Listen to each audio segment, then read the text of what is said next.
Alright mga bros, kung naghahanap ka ng sports bike na may a little bit more muscles, ito yon, sa Gixxer 250 SF ka na. Alright.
Alright, good day mga bros, and it's nice to be back. Pagkatapos ng mga ilang linggong tinamaan tayo ng dengue. Wala stick na lamok yan, oh. Dahil sa isang pirasong lamok, di tayo nakapag-vlog ng 2 linggo. And good thing, magandang panahon yun. Sobrang ganda ng panahon. Maaraw talaga. So nandito tayo ngayon sa Barangay Irawan. We are going south to review this nice bike. Actually, sobrang ganda ng motor na to. Nakaraan ko pa to tina-target eh. Hirap na timingan. So shoutout sa may-ari, si Sir Jesse Yano. Alright, let's ride.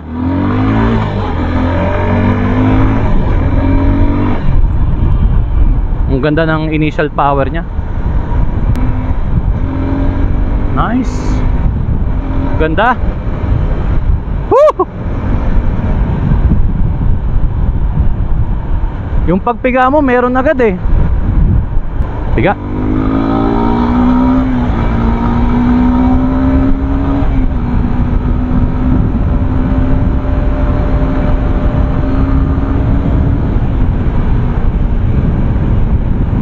Sarap.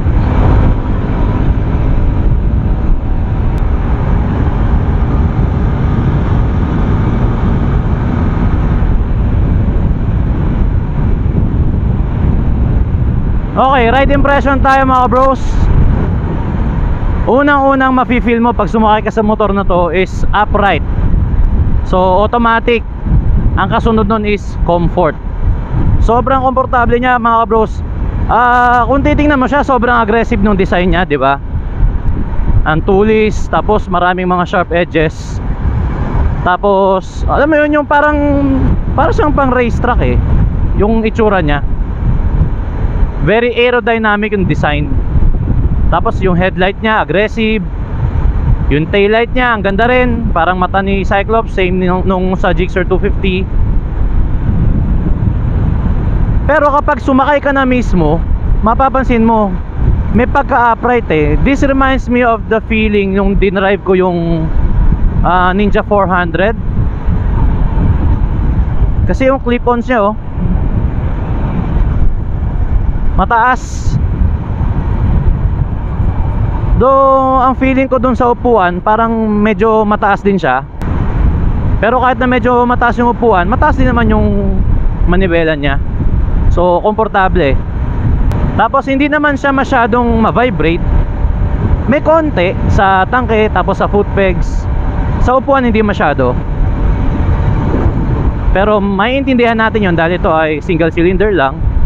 Just like the Naked Sport version nito, isa lang naman yung makina nun eh. Ito at saka yung Gixxer 250 na Naked Sport. Na vlog na natin yan, check nyo na lang yung link sa taas. Pero kung gusto mo ng medyo dagdag na forma, tapos medyo pang racing yung datingan mo, ito yun. Then yung kanyang visor, para sa akin aesthetics lang siya eh. Ang forma lang, kasi hindi ka naman yan mabibigyan ng wind protection dahil ang baba eh, tsaka maiksi lang naman siya. So for me, wala siyang use. more on sa forma.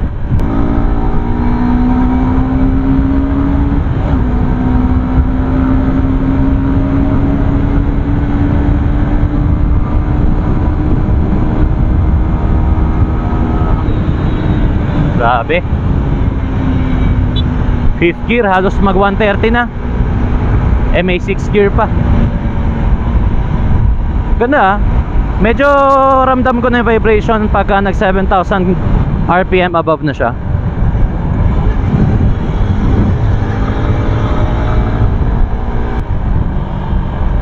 Okay, suspension. Yan, talking about suspension, medyo okay na rin. Hindi ko naman masasabing sobrang lambot niya, hindi naman siya sobrang tagtag, sakto lang. Pero medyo naglilin siya konti sa stiffer side. Kung ako tatanungin, konti lang, medyo may konting tagtag lang siya. Let's ride the brakes at 60. 3, 2, 1, go. Nice. Dahil nga dual channel ABS to, ang laking pakinabang. And yung brakes niya, ang ganda rin, vibre. Masasabi ko yung motor na to, bagay na bagay to sa mga height na 5'8", 5'7", 5'6", pwede pa rin. Pero kung medyo nasa 5'5" ka na, siguro medyo unti-unti ka nang titiyad. Okay, Gixxer 250 SF acceleration test in 3, 2, 1, go.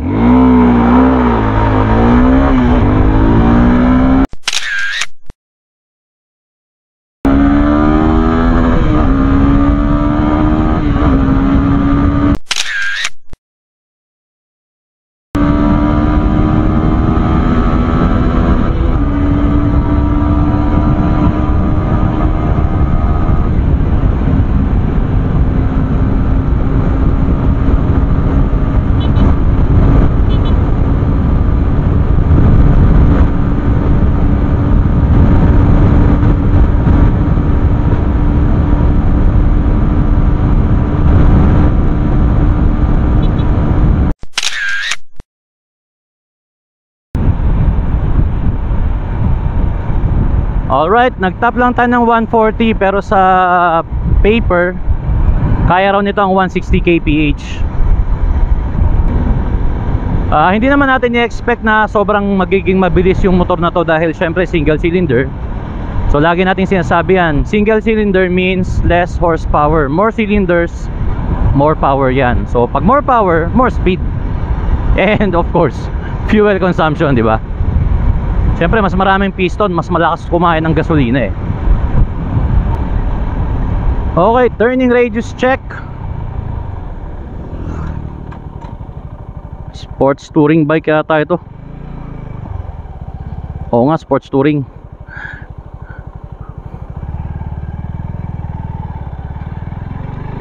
Kahit pa paano, hindi naman sobrang hirap iligo, pero mas mahirap pa rin siyang i-U-turn compared sa mga naked bikes.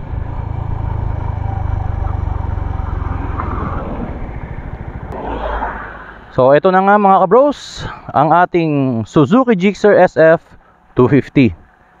So isang mabilisang ikot. Kita nyo naman, ilang taon nang lumabas ng motor na to, pero until now masasabi kong kaya pa rin niya makipagsabayan sa mga 2023 model eh. Napakaganda ng mga sharp edges niya oh. Tapos yung merong linya, may linya.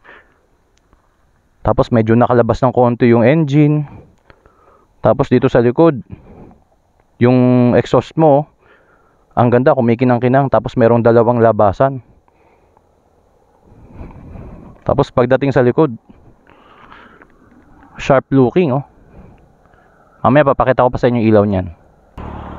Tapos nakalagay dito 250. Talagang pinagmamayabang niyang hindi ako basta-basta makina.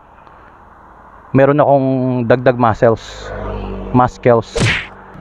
Alright mga bros, for the specs, this bike has 249cc engine capacity, oil cooled just like the Raider FI, and yung kahit yung carb. single cylinder, single overhead cam, kaya matipid. Tapos meron siyang low end torque talaga, na talagang pag piniga mo responsive siya. 4-stroke, 4 valves, and fuel injected, na mated sa 6-speed manual transmission.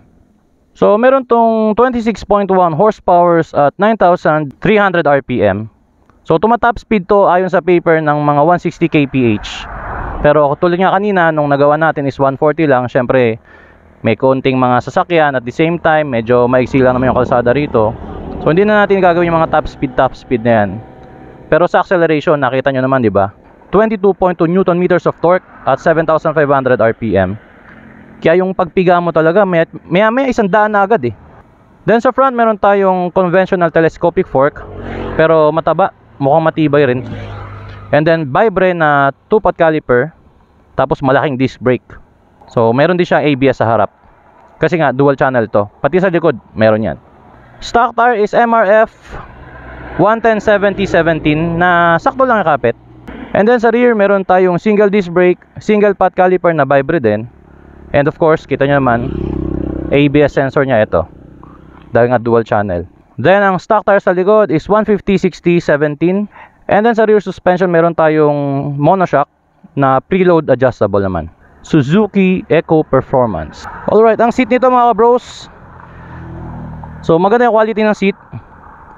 Parehas din ang feedback ko doon sa Gixxer 250 na Sport Naked.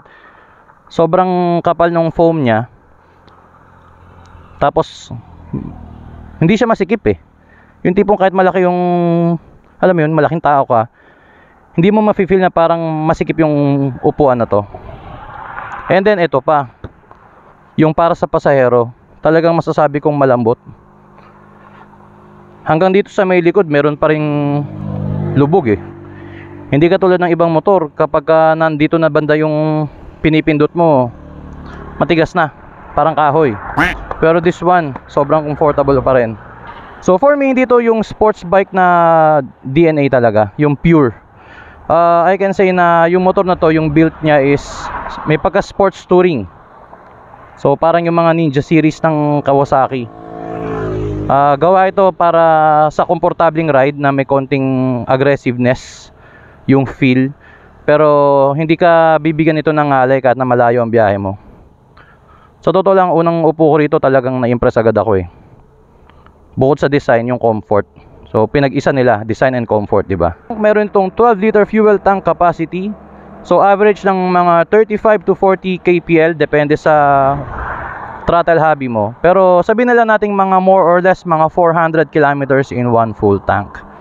So ayos. Talagang pang touring na rin siya. So instrument panel tayo. Nice, go. So simple lang. Inverted siya na LCD.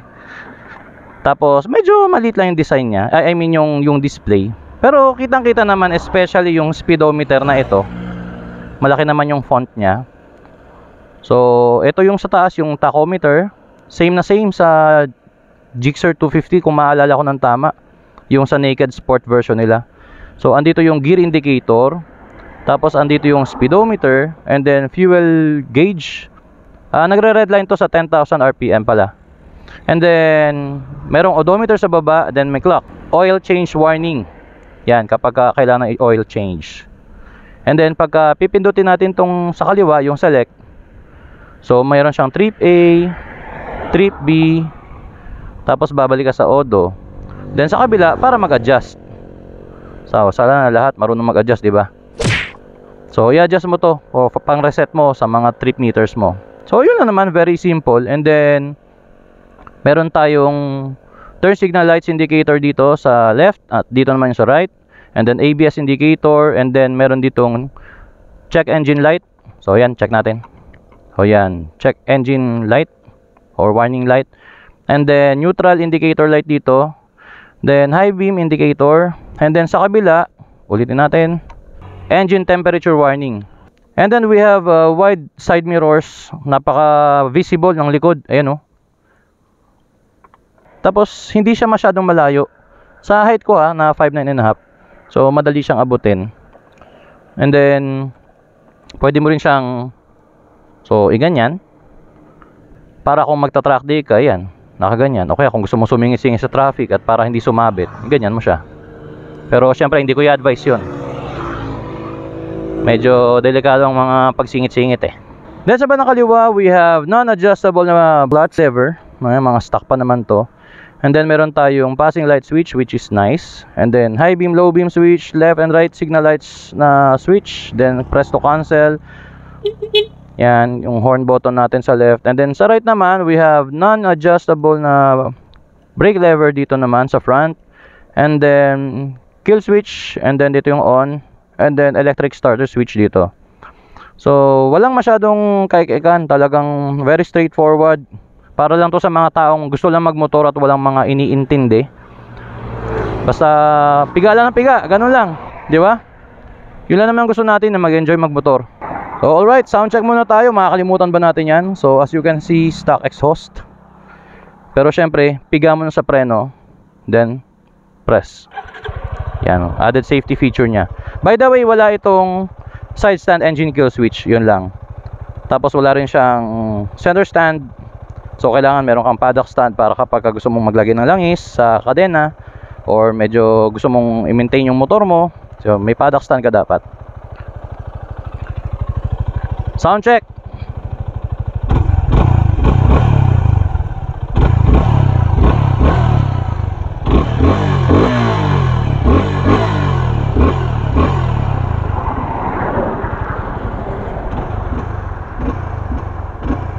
Responsive.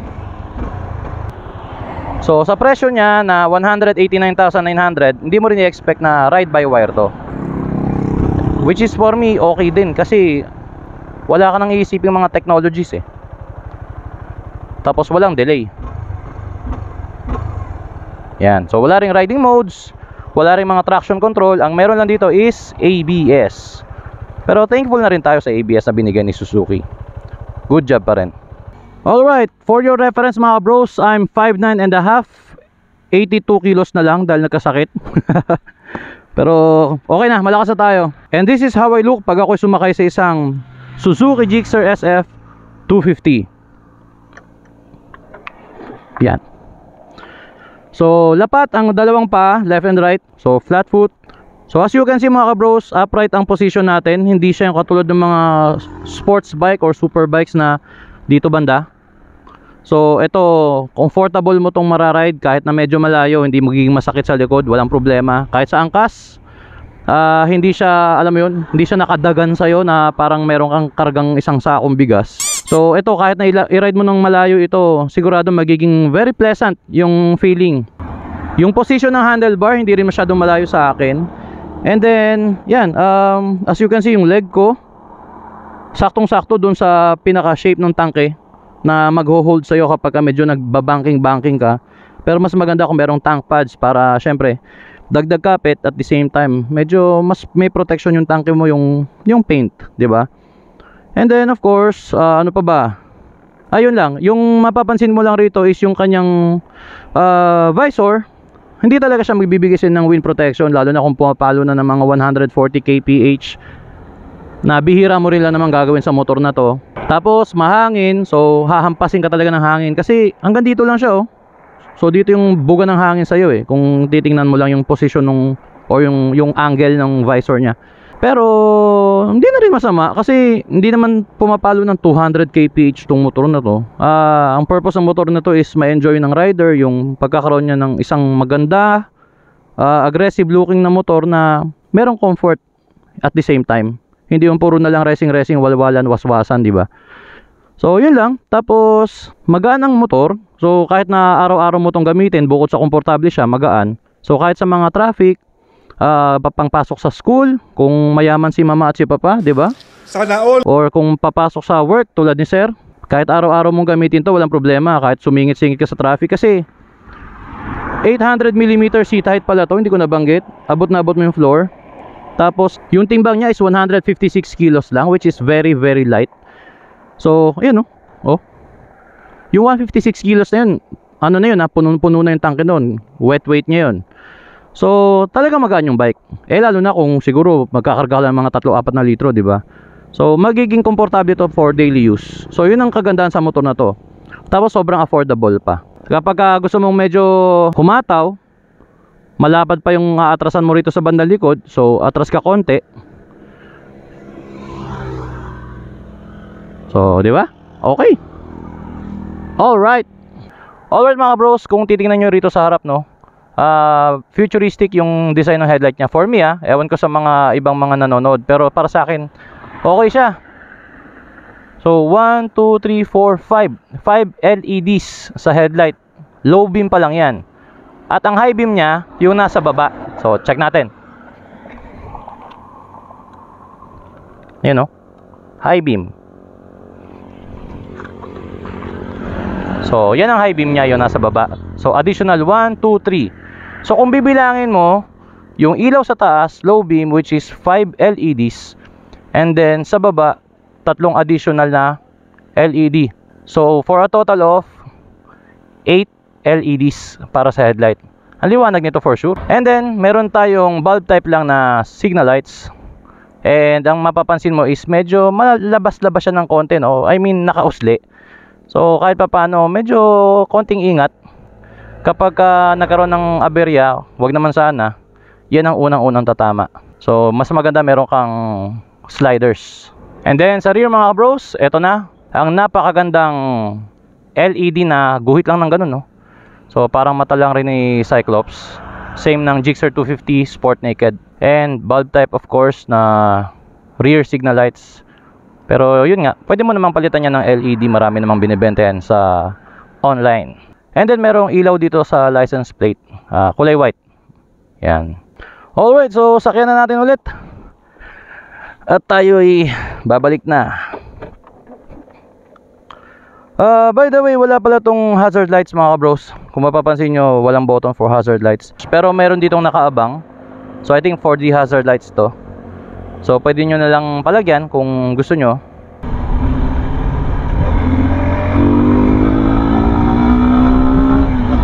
Woohoo! Alright! Okay, tama na. Sarap. 6 gear na. Mafe-feel mo pa rin yung yung hatak niya Yan, medyo ramdam ko lang yung engine braking niya. Pero smooth naman. Hindi naman siya yung sabi mo nakakatakot na para maglalak na talaga yung rear wheel mo. So okay mga ka-bros, the question is, para kanino ba ang Gixxer 250 na to? To be honest, akala ko itong Gixxer 250 masasabi kong para lang to sa mga baguhan, para lang to sa mga medyo on the budget, which is true naman kasi mura lang naman itong motor na to para sa mga professionals. 189,900, kayang-kaya na yun. Pero para sa akin kahit na sabi mong mahilig ako sa mga high displacement bikes, mga 600cc and above, yan, may mga videos din tayo dyan. Check nyo na lang sa playlist, marami dyan. Pero itong motor na to kahit na sabi mong may experience na yung rider, tapos gusto lang ng chill riding na motor na masasabi mong reliable, maporma, hindi ka na pag-iiwanan when it comes to design sa design. Pero syempre sa text, very basic lang ang meron to. Pero alam mo yun, yung motor pag tiningnan mo, para sa taste ko, mapapalingon ka ulit ng pangalawang beses sa parking lot bago mo siya iwan. Kasi ang forma niya tapos matipid. Tapos ang maganda pa sa motor na to is madaling i-maintain kasi nga hindi naman sobrang expensive ng maintenance nito. Tapos hindi ka matutuksong, alam mo yung humataw ng humataw, dahil alam mo naman na nasa average lang to ng 160 kph. So andun yung andun yung masasabi mong fun lang siya i-ride. Tapos napakasarap iliko kasi magaan, flickable. Riding position niya upward or upright rather. So maganda to pang araw-araw kahit sa mga experienced riders na gusto lang magmotor sa papunta sa work or sa school everyday. Ayaw magkotse kasi mahal ng gas. 35 to 40 kpl ito average. O sabihin mo na sobrang traffic, aabot pa rin itong tingin ko mga 30 kpl. Yan, masasabi ko safe na ako doon kung matraffic. So andun pa rin yung sobrang tipid niya, plus ang lambot ng upuan. So kung yun yung mga hinahanap mo sa motor, reliable, komportable, maporma, matipid, syempre affordable, and hindi masakit sa ulo yung maintenance, so I can recommend this Gixxer 250 SF. Whether you're a professional or a beginner, or sabihin nating intermediate yung iyong riding skills, ang bait ng motor na to. So again, big shout out sa owner nito, si Sir Jesse Yano. Maraming salamat, boss. Ride safe always. So kung nagustuhan nyo ang video na to mga bros, please don't forget to like, share, and subscribe. At pahit na rin ang bell. And this has been your bro nagsasabing, always ride safe and stay alive. God bless.